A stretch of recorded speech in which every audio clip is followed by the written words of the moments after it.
Assalamualaikum warahmatullahi wabarakatuh. Perkenalkan, kami dari kelompok 13 ingin menampilkan presentasi kami mengenai bauran komunikasi pemasaran guna untuk melengkapi nilai mata kuliah manajemen pemasaran. Sebelum itu, perkenalkan nama saya Manda Rahmawati dari kelas KJ001 dengan NIM 202001011371. Perkenalkan, nama saya Aples Dawami, saya dari Universitas Sesa Unggul Kebonjeruk. Perkenalkan, nama saya Winda Amelia dari Fakultas Ekonomi dan Bisnis Kampus Citra Raya. Mengenai komunikasi pemasaran, itu bertujuan untuk menyampaikan pesan kepada konsumen atau audiensnya. Dalam menjalani aktivitas tersebut, tentu banyak cara yang bisa digunakan oleh perusahaan untuk berkomunikasi kepada pelanggannya. Bisa menggunakan media iklan, media sosial, pemasaran produk, pengemasan produk, pameran, acara, dan banyak hal lainnya. Dalam komunikasi pemasaran ini terdiri dari iklan periklanan, promosi penjualan, hubungan masyarakat dan publisitas, acara dan pengalaman, pemasaran langsung, pemasaran interaktif, pemasaran dari mulut ke mulut, dan penjualan pribadi. Tujuannya ya untuk berkomunikasi, bersaing, dan meyakinkan. Informasi yang akan disampaikan itu harus jelas, akurat, benar, dan berguna bagi pemangku kepentingan yang terlibat. Pertama, saya akan menjelaskan mengenai periklanan. Periklanan ini adalah salah satu cara yang sering digunakan oleh perusahaan untuk menyampaikan informasi produk atau jasa yang mereka punya. Iklan atau periklanan itu ada yang berbayar dan ada yang tidak perlu membayar. Periklanan sendiri memiliki 3 statement penting. Yang pertama itu ada above the line, yang dimana mereka mengejar daya tarik secara massal, tidak memiliki target pasar asli atau demografi tertentu yang ingin dituju. Salah satu media yang mereka gunakan adalah media pertelevisian, di mana media televisi ini mampu menjangkau audiens mulai dari lokal maupun nasional, bahkan untuk beberapa media televisi bisa menjangkau belahan bumi di negara lainnya. Nah, salah satu contoh yang sering kita tonton adalah untuk iklan sampo. Iklan sampo banyak ditayangkan di televisi saat selesai acara atau dalam program TV lainnya. Yang kedua ada statement below the line, yang dimana mereka memiliki target-target tertentu. Misalkan contohnya barang-barang antik. Mereka hanya menampilkan kepada mereka yang menyukai barang-barang antik. Contohnya itu mereka melakukan event atau acara-acara tertentu, atau dalam bentuk sponsor. Misalkan ada sebuah pameran dan pameran tersebut untuk mengenai barang antik, dan perusahaan tersebut menjual barang-barang antik, mereka akan melakukan sponsor kepada event tersebut sehingga pengunjung dapat membeli barang-barang antik juga kepada toko yang melakukan sponsor terhadap event tersebut. Selanjutnya ada juga gabungan dari 2 statement tadi, yaitu dinamakan dengan chalk the line, yaitu strategi pemasaran 360 derajat, di mana mereka menggabungkan dari sponsor dan periklanan. Itu bisa seperti iklan sampo juga bisa ya kan. Iklan sampo juga ada iklan di TV dan juga biasanya ada di event-event tertentu seperti event olahraga dan lain-lainnya. Selanjutnya ada promosi penjualan, digunakan untuk berkomunikasi dengan konsumen secara langsung dan efektif dalam upaya untuk mempromosi suatu produk. Promosi penjualan ini banyak digunakan di consumer goods dan sektor retail. Sasaran dari promosi penjualan secara umum ada 2, yang pertama customer promo dan yang kedua ada trade promo.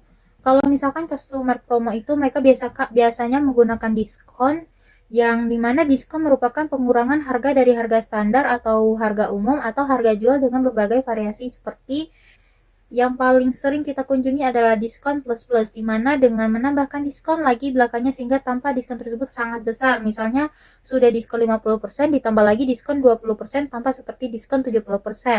Untuk trade promo, promosi penjualan dengan sasaran pedagang, saluran distribusi atau outlet, seperti special diskon untuk produk tertentu untuk mengambil dalam jumlah tertentu. Baiklah, selanjutnya akan dijelaskan oleh teman saya. Saya persilakan. Hubungan masyarakat sebaiknya dilakukan perusahaan untuk mempromosikan dan melindungi citra perusahaan serta produk atau jasanya. Terdapat 5 fungsi hubungan masyarakat, yaitu hubungan pers, bertujuan untuk mempresentasikan informasi tentang perusahaan dalam sudut pandang yang positif. Yang kedua, hubungan produk, untuk mensponsori usaha tertentu dengan tujuan untuk mempublikasikan produk. Yang ketiga, lobby, untuk melakukan negosiasi dan pembuat peraturan atau pejabat pemerintah agar mereka melonggarkan peraturan dan undang-undang sehingga tidak memberatkan perusahaan. Yang keempat, konseling, yaitu untuk memberikan saran kepada manajemen mengenai masalah publik serta mengenai posisi citra perusahaan di mata publik. Contoh dari public relation, ada pada PT Kalbe Nutritional Indonesia yang membuat sebuah kampanye Fun and Run dengan nama Bakar Kalorimu, yang mengangkat tema sehat untuk masa depan yang bahagia. Kegiatan ini didukung oleh salah satu produk dari Kalbe, yaitu Fitbar, yang merupakan snack sehat yang terbuat dari oats, quinoa, dan whole wheat yang merupakan sumber serat. Selanjutnya, penjualan secara pribadi atau personal selling. Personal selling atau penjualan pribadi merupakan komunikasi langsung atau tatap muka antara penjual dengan calon pelanggan untuk memperkenalkan suatu produk kepada calon pelanggan dan membentuk pemahaman pelanggan terhadap produk sehingga pelanggan kemudian akan mencoba dan membelinya. Contoh dari personal selling yaitu pada produk Tupperware, di mana mereka lebih memasarkan produknya menggunakan jaringan di masyarakat umum langsung tatap muka dengan sistem personal selling. Dengan produk yang lebih dominan dan sedikit kompetitor, penjualan Tupperware lebih mudah dan mempengaruhi calon pembelinya untuk menggunakan produk yang ditawarkan. Selanjutnya ada pemasaran langsung atau direct marketing. Direct marketing atau pemasaran langsung adalah bagaimana Anda melahirkan suatu kontrak langsung dengan pelanggan Anda dan pelanggan potensial Anda dalam melakukan kampanye iklan, layanan, atau produk.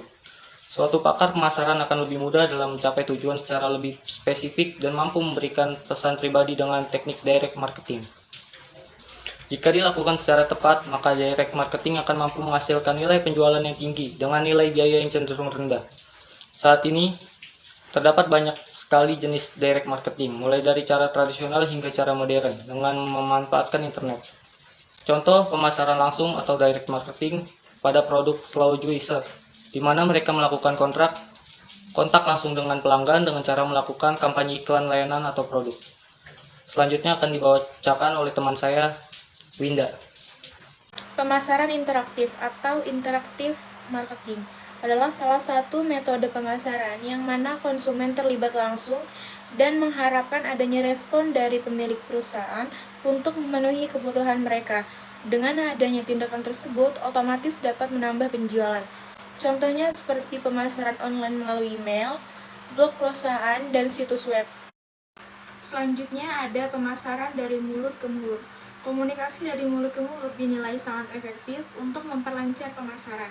Komunikasi tersebut dapat berupa pemberian rekomendasi, baik secara lisan, tulisan, maupun elektronik dari suatu individu ke individu lainnya.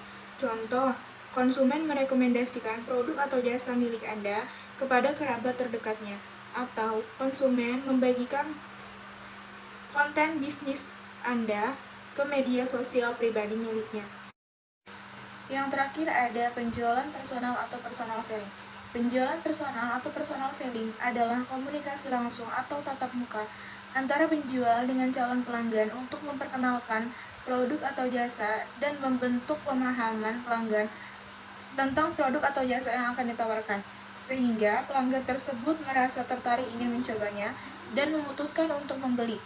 Contohnya toko eceran. Toko retail seperti Alfamart, IKEA, dan lain-lain memperkerjakan staf untuk membantu pelanggan dalam memenuhi kebutuhan dan keinginan mereka. Sekian presentasi mengenai bauran komunikasi pemasaran dari kelompok kami. Kurang dan lebihnya mohon maaf. Wassalamualaikum warahmatullahi wabarakatuh.